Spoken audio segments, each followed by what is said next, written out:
மன்னர்கள் விஸ்வநாதனும் முத்துவீரப்பனும் கோட்டை கட்டிய இந்த திருச்சியில சந்தாசாகர் வீரமிகு போர் நடத்திய இந்த திருச்சியில ராணி மங்கம்மாள் சிறப்பு மிகு ஆட்சி நடத்திய இந்த திருச்சியில ஈரோட்டை செங்கம் பகுத்தறிவு புலவன் தந்தை பெரியார் மாளிகை அமைத்து குடியிருந்த இந்த திருச்சியில நம்முடைய நெஞ்சமெல்லாம் நிறைந்திருக்கக்கூடிய முத்தமிழறிஞர் தலைவர் கலைஞர் அவர்களை தலைவர் ஆக்கிய இந்த திருச்சியில இன்றைய தினம் நடைபெறக்கூடிய இந்த நலத்திட்ட உதவிகள் வழங்கக்கூடிய விழாவிற்கு நான் வந்திருக்கிறேன். திருச்சிக்கு எத்தனையோ முறை வந்திருக்கிறேன். திருமண விழாக்களில், பொதுக்கூட்டங்களில், கழக நிகழ்ச்சிகளில், அரசு நிகழ்ச்சிகளில், மாநாடுகளில் லட்சக்கணக்கான தொண்டர்கள் உடன்பிறப்புகள் மத்தியில நான் பங்கேற்று பலமுறை பேசியிருக்கிறேன். ஆனால் இன்று முதலமைச்சராக மக்கள் மாநாட்டிலே கலந்து கொள்ள வந்திருக்கிறேன். என்று மாண்புமிகு நகராட்சி நிர்வாகத்துறையினுடைய அமைச்சர் இனிய சகோதரர் நேரு அவர்கள் மீண்டும் ஒரு மக்கள் கடனை இங்கே உருவாக்கி இருக்கிறார். தம்பி மகேஷ் சொன்னார் மாநாட்டு மன்னர் என்று. நான் பலமுறை சொல்லியிருக்கிறேன். அவருக்கு மாநாடு போன்ற கூட்டத்தை எழுப்புவது என்பது ஒரு சர்வசாதாரண டீ கடையில் போய் டீ குடிக்கிற மாதிரி அவருக்கு.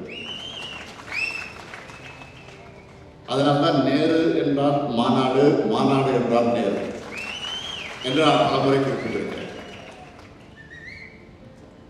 நேருவுக்கு நிகர் நேருதான் என்று நான் குறிப்பிட்டிருக்கிறேன். மாநாடு என்றால் நேரு என்று நான் குறிப்பிட்டிருக்கேன் சொன்னால் எதிரியை நேருக்கு நேராக எதிர்ப்பதிலும்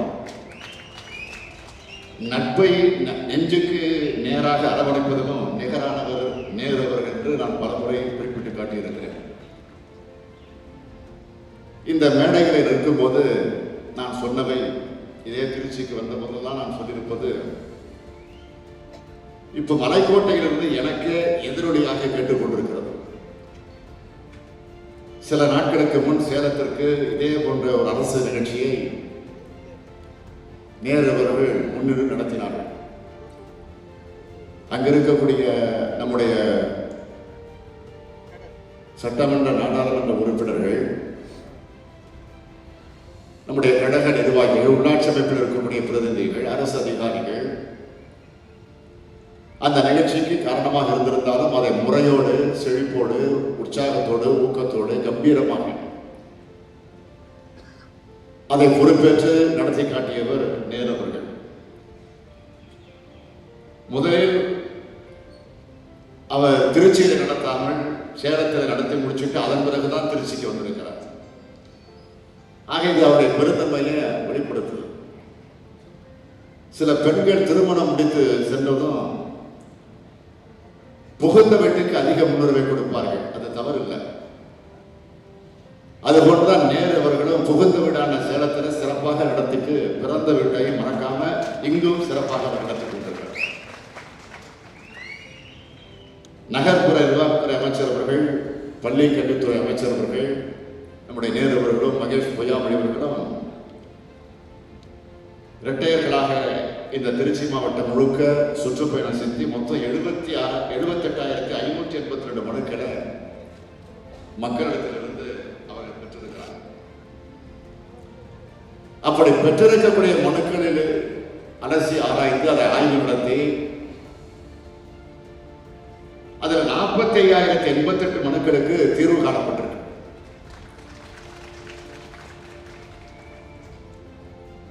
மற்ற மனுக்களை பரிசீலனை செஞ்சுக்கிட்டு இருக்கிறாங்க. நான் உறுதியாக சொல்றேன், அப்படி பரிசீலனை செஞ்சுட்டு இருக்கக்கூடிய அந்த மனுக்களை எது தகுதியாக இருக்கோ அது அத்தனையும் 100க்கு 100 நிறைவேற்றப்படும் என்ற அந்த உறுதியை நான் உங்கள் மத்தியில குறிப்பிட விரும்புகிறேன். தமிழ்நாட்டில் எந்த தனி மனிதருக்கும் அரசாங்கத்திடமிருந்து கோரிக்கை வைக்க மனு இல்லாத ஒரு நிலைமையை உருவாக்கும். அதுதான் என்னுடைய லட்சியம். அரசினுடைய நலத்திட்டங்கள், சேவைகள் அனைத்தும் அனைத்து மக்களையும் சென்றடைஞ்சாகும். அரசிடம் கோரிக்கை வச்சா நிறைவேறும் என்ற நம்பிக்கை, ஒரு சூழலை நாம் உருவாக்க வேண்டும். பல்லாயிரக்கணக்கான மனுக்கள் மீது நாம் நடவடிக்கை எடுத்திருக்கிறோம் என்று சொன்னால் மீண்டும் மீண்டும் மக்களிடமிருந்து பெறக்கூடிய நிலையை தான் இன்றைக்கு நாம் பார்த்துக் கொண்டிருக்கிறோம். இப்ப உறுதியா சொல்றேன், இத்தகைய சுழற்சி முறையை எப்போது நாங்கள் நிறுத்த மாட்டோம். சில பேர் நினைக்கலாம், இப்போதான் ஆட்சிக்கு வந்திருக்கிறாங்க, ஆரம்பத்தில் இப்படிதான் கல்யாணம் ஜோறு புது மாப்பிள்ளை அப்படி நினைப்பாங்க. உறுதியா சொல்றேன், நாங்க எப்போதும் இப்படித்தான் இருப்போம். எந்த நிலையிலும் இதிலிருந்து நாங்கள் பின்வாங்க. இன்னைக்கு மட்டும் திருச்சி மாவட்டத்துக்கான பெருந்திட்டங்கள், அதுல சிலவற்றை மட்டும் உங்களிடத்துல குறிப்பிட விரும்புகிறேன். திருச்சி மாநகராட்சியுடைய வேகமான வளர்ச்சியை கருத்தில் கொண்டு இந்த திட்டங்களை நாங்கள் உருவாக்கி இருக்கிறோம், தீட்டி இருக்கிறோம். திருச்சி மாநகராட்சியுடைய விடுபட்ட பகுதிகளில் 210 கோடி ரூபாய் செலவில் பாதாள சாக்கடை திட்ட பணிகள் செயல்படுத்தப்படும். 200 கோடி ரூபாய் மதிப்பீட்டில் பஞ்சப்பூரில் 100 MLD நவீன கழிவுநீர் சுத்திகரிப்பு நிலையம் அமைக்கப்பட இருக்கிறது. திருச்சி திருவரங்கம் இடையிலான பாலம் பழமையானதாக இருக்கிறது. அதனால் புதிய பாலம் அமைப்பது குறித்தும், திருச்சி நீதிமன்ற ரவுட்டானா முதல் சுண்ணாம்புக்காரன்பட்டி வரையில புதிய வெளிவட்ட சாலை ஒன்று அமைப்பது குறித்தும் விரிவான திட்ட அறிக்கை தயாரிக்க சொல்லியிருக்கிறேன். அது கிடைத்த பிறகு அந்த பணியும் விரைவில் தொடங்கும். துறையூர் மாநகராட்சி மக்களுக்காக புதிய குடிநீர் திட்டமானது 100 கோடி ரூபாய் மதிப்பீட்டில் செயல்படுத்தப்படும். மணப்பாறை கூட்டு குடிநீர் திட்டம் 18 கோடி ரூபாய் மதிப்பீட்டில் மேலும் மேம்படுத்தப்படும். ஆகிய இப்படிப்பட்ட பெரிய திட்டங்களை நான் இங்க சுருக்கமாக ஒரு சுட்டி காட்டியிருக்கிறேன். திருச்சியை பொறுத்த வரைக்கும் 153.22 கோடி ரூபாய் மதிப்பிலான 203 திட்டப்பணிகள் முடிந்து அவை மக்களுடைய பயன்பாட்டுக்கு வந்திருக்கு. இன்னைக்கு மட்டும் 604.10 கோடி ரூபாய் மதிப்பிலான 532 பணிகளுக்கு நான் அடிக்கல் நாட்டியிருக்கிறேன். இதை விரைவாக முடிக்கப்பட்டு மக்களுக்கு அர்ப்பணிக்கப்படும். அடிக்கல் நாட்டிய பணிகள் எந்த அளவுக்கு வேகத்தோடு நடந்து வருகிறது என்பதை இந்த லோக்கல்ல இருக்கக்கூடிய, இந்த மாவட்டத்தை சார்ந்த இருக்கக்கூடிய அமைச்சர் மட்டும் இல்ல, முதலமைச்சராக இருக்கக்கூடிய நானே அடிக்கடி வந்து நேரடியாக ஆய்வு நடத்துவேன், துரிதப்படுத்துவேன். இன்னைக்கு காலையில கூட தஞ்சையில இதே போன்ற ஒரு அரசு நிகழ்ச்சி நடந்துச்சு. நான் அங்க பேசுறப்போ அது தெளிவா சொன்னேன். ஏன்னா இன்னைக்கு அதிக கூட்டம் கூடக்கூடாது. அப்படியே ஒருவேளை அங்க கூட்டம் கூட்டினாலும் மாஸ்கோட நீங்க வரணும். கொரோனாக்கு என்னென்ன விதிமுறைகளை வகுத்து தந்திருக்கிறோமோ அதை கடைபிடிக்கணும். ஆகவே கொரோனாவை ஓரளவுக்கு கட்டுப்படுத்த இல்லாவிட்டாலும் ஓரளவுக்கு கட்டுப்படுத்தி வச்சிருக்கணும். இப்ப ஒமைக்கிறான் என்கிற ஒரு புதிய பெயரோடு ஒரு தொற்று வந்திருக்கு. வெளிநாடுகள்ல அது பெரிய அதிர்ச்சி தரக்கூடிய வகையில செய்திகள் வந்துகிட்டு இருக்கு. இந்தியாவிலே சில மாநிலங்களில் வந்துச்சு. என்னுடைய தமிழ்நாட்டை பொறுத்த வரைக்கும் 2 நாட்களாக அப்படியே தலை காட்ட ஆரம்பிச்சிருக்கு. ஆக இந்த சூழ்நிலையில நாம் போய் தஞ்சையில, திருச்சியில இது போன்ற நிகழ்ச்சி நடத்தினால் ஆக அந்த நோயை பரவுவதற்கு காரணமாக அமைந்து விடுவோம் என்ற ஒரு எண்ணம் எனக்கு ஏற்பட்டுச்சு. அதனால நேரு அவர்களையும் மகேஷ் பொய்யாமொழி அவர்களையும் 2 நாளைக்கு முன்னாடி சென்னைக்கு வர சொல்லி கலந்து பேசி ஏறக்குறைய தஞ்சையை பொறுத்த வரைக்கும் கிட்டத்தட்ட ஒரு 20-25,000 பேர் பயனாளிகள் அழைச்சி நடத்தணும். அதே மாதிரி திருச்சியை பொறுத்த வரைக்கும் 45,344 பேர் பயனாளிகள் அழைச்சி நடத்தணும். ஆகவே அது யோசித்து பார்க்க வேண்டிய நிலையில் இருக்கிறோம்னு சொன்னப்போ ரொம்ப பெருந்தன்மையோட சொன்னாங்க. நாங்கள் அத்தனை பேரையும் கூப்பிடல, அதுல ஒரு 25% ஒரு 5000 பேர் அவங்கள மட்டும் அழைச்சு, அதுவும் டிஸ்டன்ஸ் மெயின்டைன் பண்ணி இடைவெளி விட்டு அவங்கள உட்கார வச்சு அந்த நிகழ்ச்சியை நடத்தணும். அது ஒன்றும் தவறு இல்லை என்ற இடத்தில் எடுத்து சொல்லி, அதற்கு பிறகு அந்த வகையில தான் நாம் காலையிலும் இப்பொழுது மாலையிலே திருச்சியிலும் நடத்தி கொண்டிருக்கிறோம். இன்னைக்கு மட்டும் 44,645 பயனாளிகள் பயன்பெறக்கூடிய வகையில் நலத்திட்ட உதவிகள். அவருக்கு அத்தனை பேர் இங்கே வரல, ஒரு 5000 பேர் தான் வந்திருக்கிறாங்க. அவங்களுக்கு மட்டும் இந்த விழா முடிவுற நேரத்தில் அந்த நலத்திட்ட உதவிகள் வழங்கப்படவிருக்கிறது. மிச்சம் இருக்கக்கூடியவர்கள் கவலைப்பட வேண்டிய அவசியம் இல்லை. ஏற்கனவே அமைச்சர்களோடு அதிகாரிகளோடு நாங்கள் கலந்து பேசி முடிவெடுத்திருக்கிறோம். 3 நாட்களுக்குள்ள, இன்னும் இன்றிலிருந்து ஒரு 3 நாட்களுக்குள்ள அந்த மிச்சம் இருக்கக்கூடிய அத்தனை பேருக்கு வீடு தேடி வந்து அதிகாரிகளை, நம்முடைய மக்கள் பிரதிநிதிகளை உங்களிடத்தில் அந்த நலத்திட்ட உதவிகளை வழங்க இருக்கிறார் என்பதையும் நான் தெரிவித்துக் கொள்ள விரும்புகிறேன். இது உறுதி. ஆக என்னுடைய மொத்த மதிப்பு 311.41 கோடி ரூபாய் ஆகும். ஆக மொத்தம் இன்றைய தினம் மட்டும் சுமார் 1068.73 கோடி ரூபாய் மதிப்பிலான திட்டங்கள், அடிக்கல் நாட்டு விழாக்கள் என்று நிகழ்ச்சி நடந்துட்டு இருக்கு. எனக்கு உண்மையில் உள்ளபடியே மனநிறைவா இருக்கு. எனது மனசாட்சிக்கு விரோதம் இல்லாமல் உண்மையான மக்கள் நலன் சார்ந்த ஆட்சியை நாம் வழங்கிட்டு இருக்கோம். தெம்போட, ஒரு இருமாப்போட. ஆக நாங்கள் தங்கியிருந்த இடத்திலிருந்து இந்த இடத்திற்கு வருவதற்கு ஒரு 10 நிமிடம், அதிகமானால் 15 நிமிடத்திற்குள்ளே வந்துட முடியும். ஏறக்குறைய ஒரு 2-2.5 மணி நேரம் ஆயிருக்கு. என்ன காரணம்? மகேஷ் சொன்னார், நம்முடைய சிவா அவர்கள் பேசுகிற போது குறிப்பிட்டு சொன்னார், சாலையை விடுமுறைக்கணும். பொதுமக்கள், ஆண்கள், பெண்கள், இளைஞர்கள், முதியவர்கள், மாற்றுத்திறனாளிகள், பார்வை இழந்திருக்கக்கூடிய ஒரு சிலர், ஆக சாலை எதிர்பார்க்கத்தில் நின்று கொண்டு மகிழ்ச்சியோடு உணர்ச்சியோடு வரவேற்றாங்க. ஆக இங்கே சொன்னது போல அடமொழியெல்லாம் வச்சு என்னை வாழ்த்தி முழக்கமிட்டாங்க. ரொம்ப மகிழ்ச்சியா இருந்துச்சு, பூரித்து போனேன். ஆனா அதே நேரத்தில் எனக்கு ஒரு அச்சுறுத்தல் ஏற்பட்டுச்சு. எவ்வளவு நம்பிக்கை வச்சிருக்கிறாங்க நம்ம மீது, அந்த நம்பிக்கையை நாம் எப்படி காப்பாற்ற போகிறோம் என்பதுதான்.